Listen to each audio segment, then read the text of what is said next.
Well, it certainly can't be just if this is the whole story.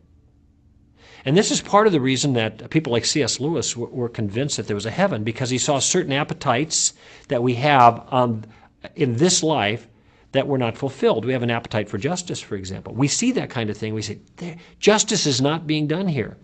Now, he observed, and I think this is a fair observation and quite an interesting argument. It's called the argument from desire. He says we have a desire for justice to be fulfilled. All desires have, at least in principle, satisfactions for that desire. We have hunger, there's food. We have thirst, there's water. Well, we have a hunger and thirst for justice, but there is no justice here. There must be, in principle, be a place where justice is satisfied perfectly. It's not in this life. Therefore, there must be an afterlife where this can be accomplished. That may not be compelling to some people, but it's an interesting argument. And I think it plays on our side, because people object, well, how could this be right and just, whatever? And my response is, the game isn't over yet.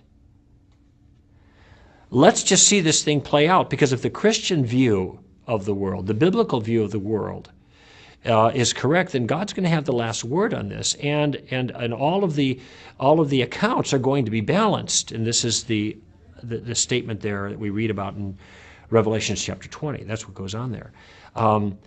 But keep in mind, when God does do that, that's the end of the show. As Lewis said, when the author walks on the stage, the play is over. And I've often asked, gee, if God were to come and deal in justice with all wrongdoers tonight at midnight, where would you and I be at 12:01? You see, our hands are on the smoking gun. We're the ones who are responsible for much of the evil individually. We're guilty people now. And God has delayed that action for a good reason. And we read about it in 2 Peter chapter 3, because he doesn't desire any to perish, but all to come to repentance.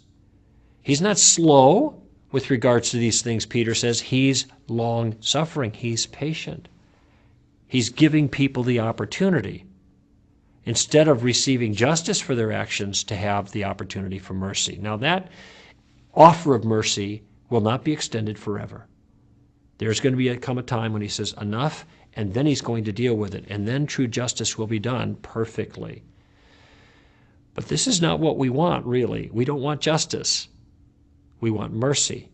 And for now, mercy is what's being extended. And this is why you see the continuation of evil.